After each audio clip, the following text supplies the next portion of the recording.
Heidi ho! It's Friday. Friday! Woohoo! My topic today is, let me read it exactly. Why do so many people hate change or fear change? I think we've all been there at some time in our lives, right? Haven't we? We're looking into the future at something specific, usually.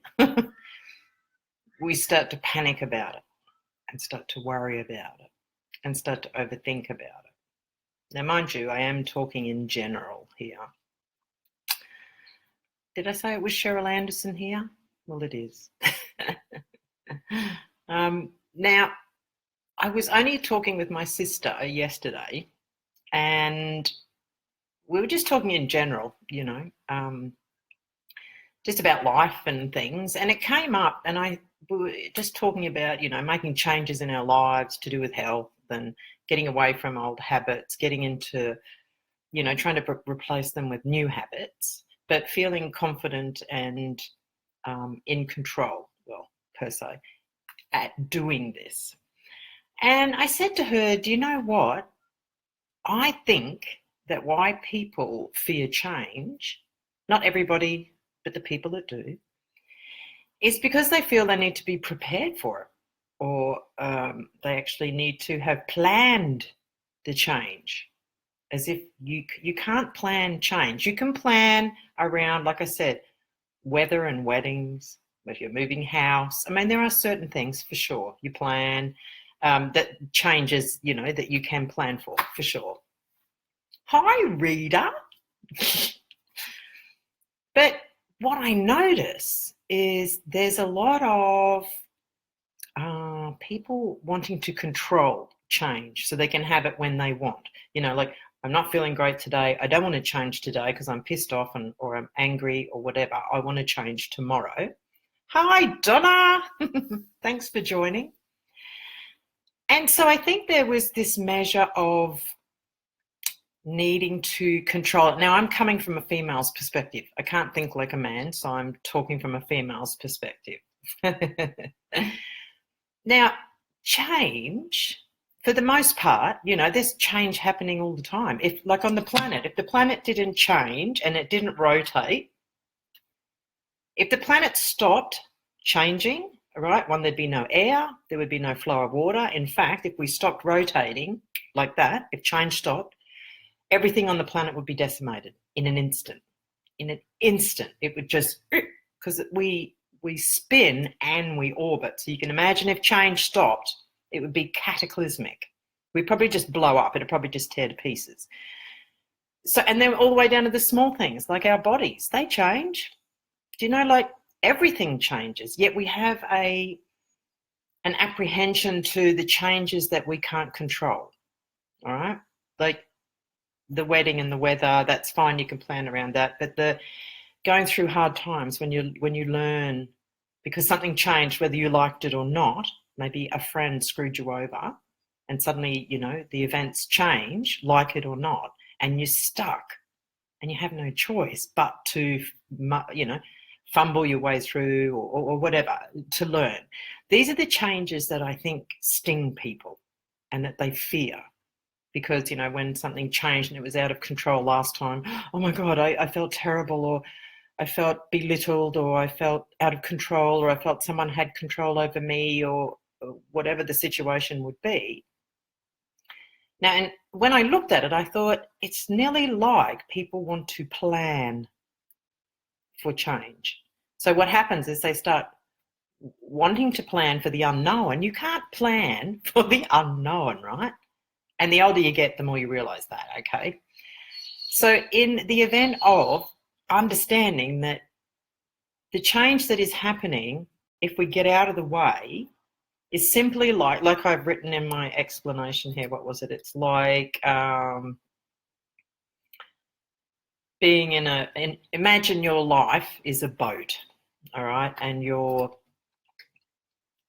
captaining your boat through life, la la la, la la la, steer around that island. Oh, don't go over that reef. Oh, look out, there's a sandbar, don't go there. Now change, if you can see unknown change, the things we can't plan on, as waves. All right, you're in a boat. A captain wouldn't freak out about every wave that's going to come while he's on his ship going, say, across the Pacific. All right, no one would. Because you'd go, well, you can't know what waves are going to come, how many they are, how big they are, you know, are they 10 in a row? So in life, if you can look at change as, here you are in a boat, you're still going, those waves aren't going to stop you, are they? No. If you get at the wrong angle to some waves, they can tip your boat, all right? And we've had that. That's life's experiences. Sometimes you get the slap in the back of the head and, you know, and the booby prize, and life sucks for a little while, and that's how it is. However, if you can see it in the way that change comes as a wave, if you want to get out and freak out and try to stop all the waves, it's a waste of time. Yet if you allow it to flow through your life, it's just like a wave that passes the boat. You don't need to freak out about it. You don't need to plan for it. In fact, you can't plan for it, like it or not. There's just no way to know what's going on. But there is this element of being able to not stress, being able to understand that when change comes, if you're living in the moment, there will be no drama because you will just handle it. It will just come and it will go. So upon talking with my sister about this, I thought I'm going to do this on my next live video because I find a lot of things. It's not that people don't know these things. It's not, you know, my video topics I'm talking about. But I think sometimes if we can put it into an example or an analogy, then what happens is instead of it being a muddle of lots and lots of information, and we become awash with everything, if it's just succinct and in just a couple of sentences, it makes sense. We have time for that. We can put that into our brains. We can chew that up and understand that and do something with it, other than having, you know, rather than having so much going on that in the end you become so tired, you're like, I don't want to know about it. So a lot of these things are just very small and simple. And once they're broken down to their real size, which is pretty puny, then the power comes back to the point. It's not control. You don't have much control in life, but you can have that power to not feel powerless when these things are happening. So in understanding that change, the changes that you can affect and have an effect on or plan for or be prepared for, great. But at least give yourself a moment to realise there's a very big difference between the things you can plan for and the things that you know are just going to come. And you're just going to have to be like the stunt guy in the Western movie, and the good guy, you know, comes along and punches in the face, and wow, you just got to roll with the punches, right? And that's a bit how life is. However, all great change always brings cool things though. And when we don't fight it, the great stuff that comes from it, we get it quicker because we're not digging our heels in and making it ridiculously impossible for ourselves. So in seeing change as something simply like you're in your life on your boat and the waves are going past, this is change. Like I said, the captain of a ship doesn't know what's coming. He doesn't freak out about it. It's like, oh well. And that's how we should be, or could be. I don't like that word should. Hello, Marianne. How are you? Welcome. So in simplifying a lot of basic things in our lives, and again, I'm coming from a female perspective. I don't think like a man. Women think differently to men. My videos are designed for women and how we think, because women's brains are very different to men's. For a start, we have 23% more connections between the left and the right front hemisphere of our brains. Like, that's pretty big. Our eyes are different. We have different eyes, physically different eyes than men do. So a lot of the things that women get trapped up with, the stuff that we don't feel we have a voice for, or we don't feel, hi, Paul. Yeah, like Rita says, I like change. I get bored if all things stay the same. I get up each morning and look forward to my new adventure for the day. Bingo! That's it exactly. That's it exactly. And you know what? And I know, Rita, that you've been to hell and back. So you've had no choice but to live with these things. And I'm sure you've had more than enough time sitting at home being able to think deeply about these things. But hasn't it made your life better when you can look at it as something exciting and something new that's going to bring something great? Like that's that. I had a video, expectation versus anticipation. All right. So change would go hand in hand with anticipation. Like, oh, what's going to happen today? How exciting. Something's going to happen. And if you just anticipate, then there's no, expectation of I want this to happen, or it needs to be this big for me to be happy, or it needs to be whatever, some specific design for you to be happy. And that's simply not how life is.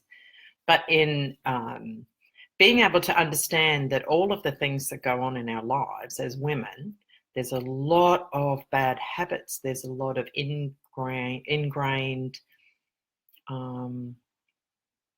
learning where we've been taught to submit and to accept poor behaviour, and also to not really speak out or to, and I know you all know what I mean, and I'm generalising, okay?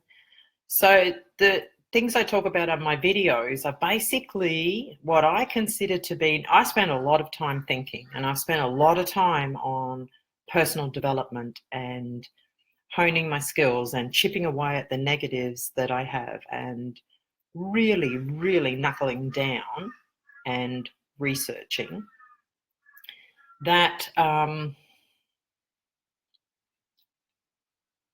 was just thinking then about the whole Tony Robbins thing, actually. Go figure. You might have seen that on Facebook today. Tony Robbins, the motivational speaker, and the Me Too movement. Anyway, back to us as women. So that women, because we think differently, men have always assumed that we all think the same way, and we don't. Women have 8 times more of the chemical in our brains that makes us feel, I might have really feel emotion. Like when we react to something, I might see like a little puppy or someone being mistreated or something really lovely, or we have 8 times the chemicals response in us to react to that. So put that next to a man. No wonder they go, oh, you're just all over the place. You're so emotional. I turn around and say, well, yes, thank you. I am, because I'm different to you. I'm a female. So these videos are aimed at the female mind, which, we're all humans, right? We all have the same deal. We want the same things primarily, but we go about it differently because our genders actually dictate different roles for us. So, because I see we've got Paul in here. I don't know if you're still here, Paul, but you're a bloody groover. So I like to break things down, and I imagine, where I was going before I thought about Tony Robbins. When I research and I read a lot of stuff, I imagine like I get a lot of information, and what I do in my videos, it's like getting to the top of the pyramid.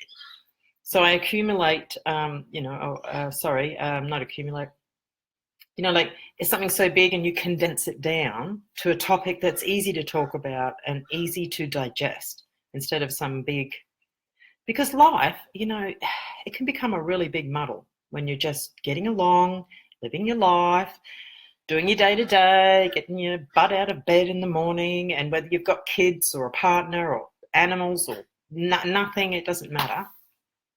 We're all getting along, right, doing our thing. However, there is like really big differences in the genders. So, like I said, my approach is for women. So today's topic was about being able to understand the differences in change, which ones we have any power over and which ones we do have power over.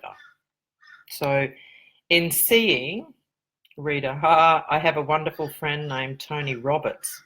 I bet he's not getting as much flack as Tony Robbins is. Look, the whole Tony Robbins thing, it's going to be really good, because he'll end up being not so much a spokesperson for the Me Too movement, but this will crack the ice. I mean, he's a guy that's well respected and well known. So when he learns that basically he needed to be educated before he opened his big yap and had his opinions, because we women, the first video I saw of it, there was women in the audience, and I could hear women beside the lady that was videoing it, and they were all like, oh yeah, you know, and not happy with his response. Things are going to change, which is great, because most men do love women and do protect women and do respect women. But there's a lot that don't, and they're scary. Like I've asked a couple of my friends, and Dave, my partner, my fiance, have you ever felt unsafe going anywhere at any hour of the day because of your gender? Of course not. They say no, or never, or I didn't think about that. Well, women have to. You know, I live somewhere great. There's times when I have not felt safe and I've avoided going places or you know, walking certain places because my gut said, don't go there. So I trust it now. I mean, I've been put upon, attacked, harmed. I mean, the gamut right through from just touch through to, you know. So my radar's pretty well honed right now. And the fact that I can live somewhere in a great country, in a good suburb, yet there's still times and places where I don't feel safe. That's pretty freaky. I mean, like, could you imagine, my God, living in India or something like that? Good Lord. Anyway, so the Me Too movement, I just want to say something. Did you know what, ladies? There's a lot of women don't want to speak up. I've met one that I know of in my entire life that said she's never had anything untoward happen to her. I thought, wow, you're lucky. The Me Too is not about women. That's the big thing that I think needs to be put across to everybody and that we need to keep in our minds. The Me Too movement is about men's education. Yes, the Me Too, there are men that are in this, that they were the targets, because we're trying not to use the word victim, but target. And when I heard that, I thought I like that word a whole lot better. So it's not about us. It's not about the women. We've already been harmed and hurt and every other thing that you can add in there. We know all too well. And you know what? Most of us don't even speak up. I mean, the Me Too movement came out and I just thought, hallelujah, hallelujah. And you know what I learned? I cried many, many, many, many times, realizing how many millions and millions and millions of women were just like me. Didn't matter where they were from, what they were wearing, what they were doing. That got nothing to do with it. It wouldn't matter. All of that is just subterfuge. What we were doing, where we were going, what was that? That is bullshit, and it's got nothing to do with it. This is about the perpetrator. This is about men who can't keep their hands to themselves. This is about men that don't care, that they just see women as objects. That shit's dangerous. That's just dangerous. The fact that my home, I live in this body, that somehow I'm meant to put up with people having an opinion on it, whether they like it or they don't. Hey, baby, show us your tits. Hey, baby, shake. You know, really? Really? I can't get out of here. This is my body. And I don't want to shape it, dress it, style it, just suit some other person because they want me to look a certain way. No. So the Me Too movement, it started off with women realising they can say something, that they can speak up without being, you know, shamed or finger pointed at. I mean, mind you, there's a lot of women who won't. They're still in the situations that are horrendous. And by mentioning it, some of them would lose their life, all right? This is how bad it is. But for us that can speak up, I want to remind everybody, it's not about us. It's about men and boys that are running the planet as well. They need to understand it's them that need the education, them that should be taking care of us and protecting women instead of abusing us on, you know, the whole gamut, the whole scale. So to all the women who watch this video or may watch this video, the Me Too movement is not about you. Thank you for standing up. Thank you for putting your hand up or saying what you're telling a story or a little bit of it. But it's not about that. Men, I want all men to realise it's not. It's about education for men specifically. All right, there's the little groups around, and there are women who are horrible to men for sure. But Jesus, the numbers, like there'd be this much for the women and this much for men, right? That if we can still not be angry at men, because it's not about that. That goes against our grain anyway. Women don't want to be angry. It's not. We're filled with love. We're creators. We make life, for heaven's sakes. So having to be put in these situations of protecting ourselves is just so anti-us. I mean, anyway. So if we can still be patient and not be rude or horrible to men, you can't know who's good or bad, right? But the fact is, we've got to look at where we want to be, not where we're at, but where we want to be as a race. And that would be where men understand, and they don't have to be, oh, I'm so sorry, or it's just stop doing whatever it is and start being better. That's it. There's no having to say anything, or I need to go and beat myself with a stick, or I need to, I don't know, walk on my hands and knees through Nepal. It's just stop doing it. That's it. And the good men, when you hear other men talking bad or being rude or what, and it happens everywhere, good God, is to say something. And then one day we'll just get to a point where we'll look back and go, oh my gosh, that's right, the Me Too movement. Wow, we've come such a long way. Yes, anyway, so that's my bit of a chat about the Me Too thing. Because I have my own stories. Ever since I think the youngest was, I was maybe 4. And it was one of those, you show me yours and I'll show you mine situations. But it went on. I'd only ever focused on the big, horrible things. But when I started looking at it, it has happened my entire life. People touching me or insinuating things or saying something, having an opinion, whether it be provocative or it's just bloody rude, all the way through to the touching, the hands, I was really shocked. I cried a lot actually because I was shocked at how much had gone on.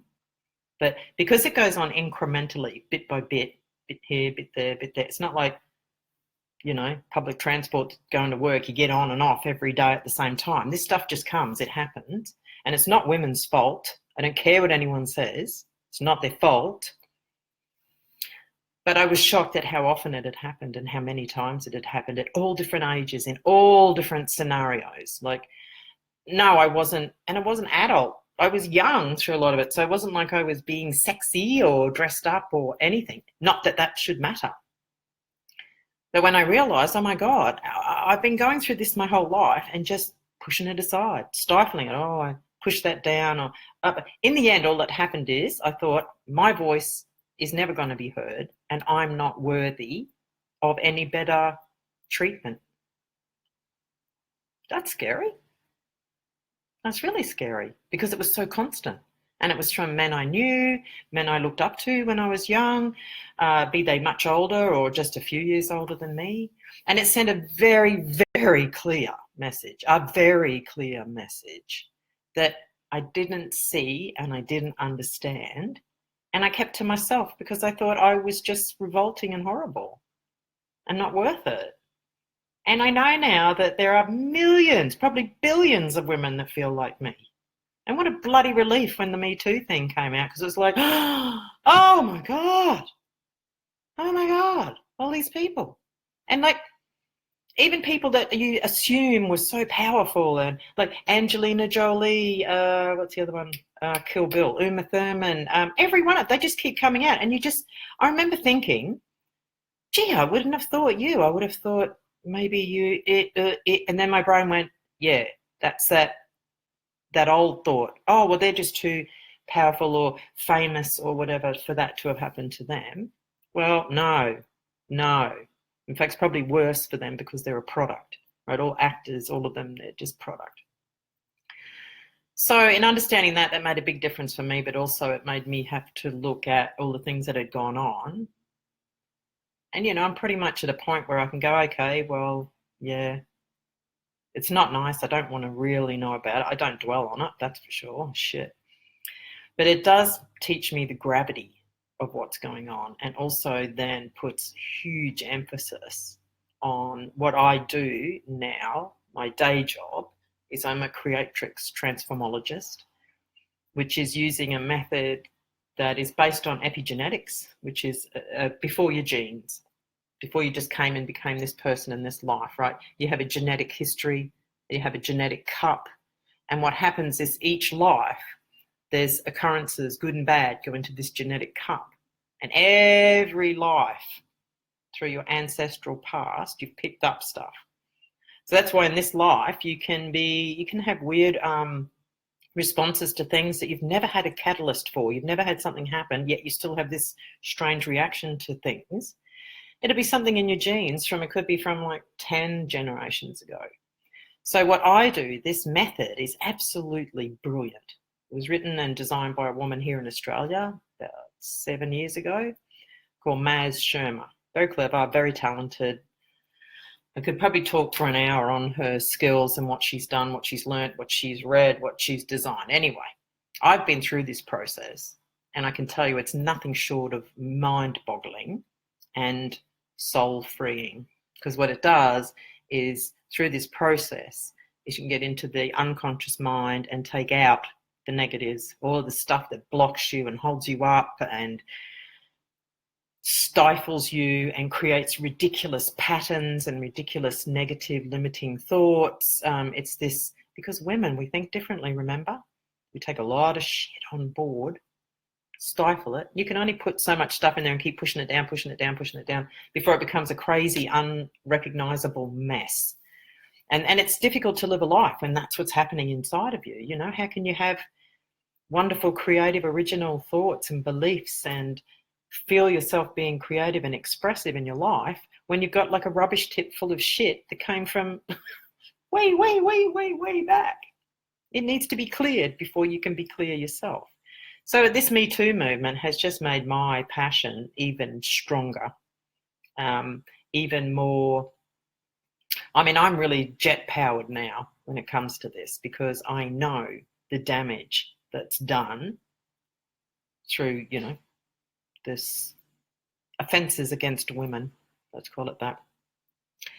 I've seen women that I've worked with that go through this and come out the other side, and you can't even, I can tell you, you can't even remember how you felt. Even an incident, you find it really, really difficult to even think about it.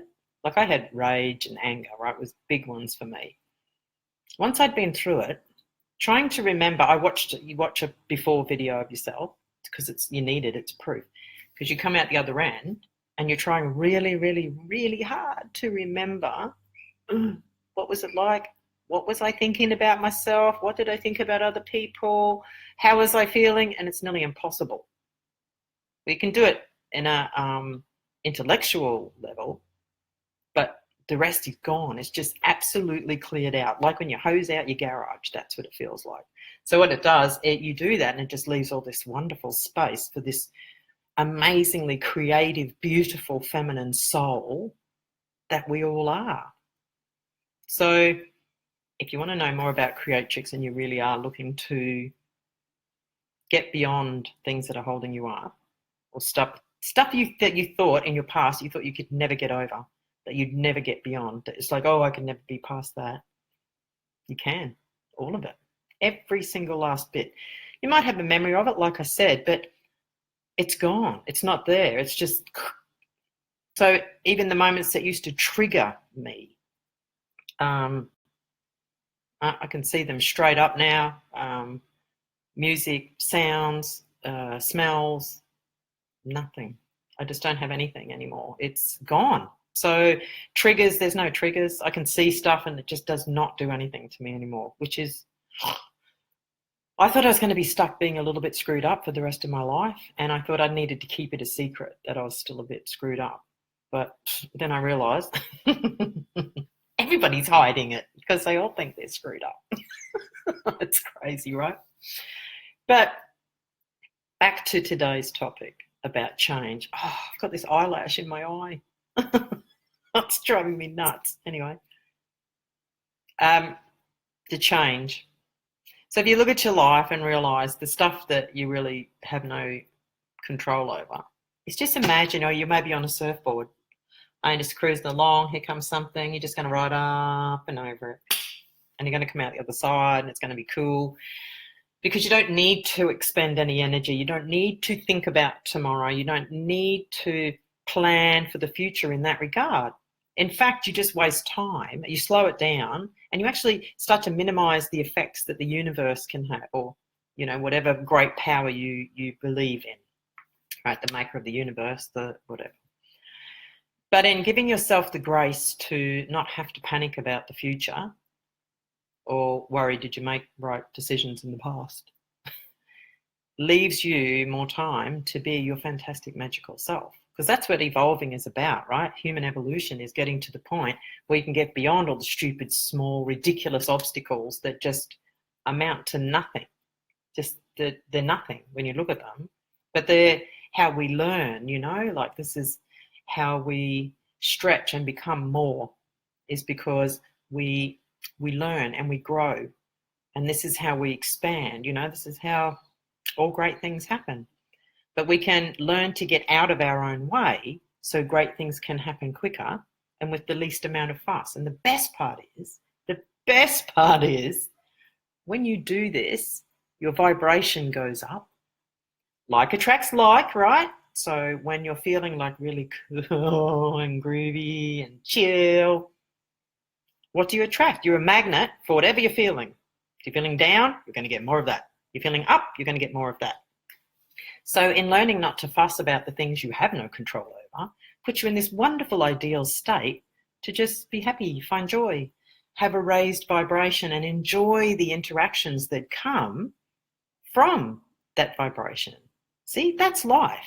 You think about the times that you've had it might have been when you first fell in love, might when you went on holidays or you first moved somewhere. Do you remember that time everything was just so great, it flowed, it was wonderful, and you really enjoyed it, and it took no effort at all? In fact, you can't remember any effort. You can achieve that consciously in your life every day. I'm not saying you can do it 24/7 all the time. I can't. But because I know these things and I understand intellectually that everything that happens in my life starts here through a thought. Nothing can happen to me in my life without a thought first. All right? Emotions and feelings come very quickly after that. So if I want to have any control in my life, it's always going to be through my thoughts. So if I can sharpen my thoughts to the point where I can pinpoint and go, okay, like let's look at today's video, for example. Is this something I can change? Yes or no? Or is this one of those waves that's just going past in my life? And if it's one of those waves, then what I got to do is just go, all right, okay, I can't change, I can't direct it, I can't anything. I just got to get out of the way and just let it go. That's it. Then you go back to that really lovely state. So it's a constant for me. And we're not constant. Most days I'm pretty cool, but it's a bit warm today. I've got a sweat mustache happening. But through being able to minimize big, ideas and get them down to something small, one or two sentences, helps me over the day to cut through the crap, find the thought that I need, and just go with that. That's it. So, oh my gosh, 33 minutes. No, I don't doubt anyone's going to watch this to the end. Well, I hope they do, but anyway. Thank you for tuning in today. It's been really cool. It's been lovely seeing everybody. And I hope you got something of value from today's video. So until next week, now, and note again, I do live videos Monday and Friday. I used to do a Wednesday, but I've eliminated that because I'm starting up my Lalaville show. Well, that's what it is for now. It's a show. It's going to be for women, Also, these videos, what I do is I take all my live videos now and I put them into a YouTube channel, which is, the address is down the bottom there. So pop on over if you want to have a look. They're all titled so you can, know which one's which quite easily. If you're there, you might subscribe. Oh, wouldn't that be great? I've got 3 subscribers. Anyway, so sweaty. Thank you again. Now it's Friday, so weekend coming. I hope you've got something really groovy planned. And if you don't, that's cool too. But have a really safe one, and I look forward to seeing you on Monday. Alrighty, everybody, take care. Have a really wonderful weekend. Bye for now.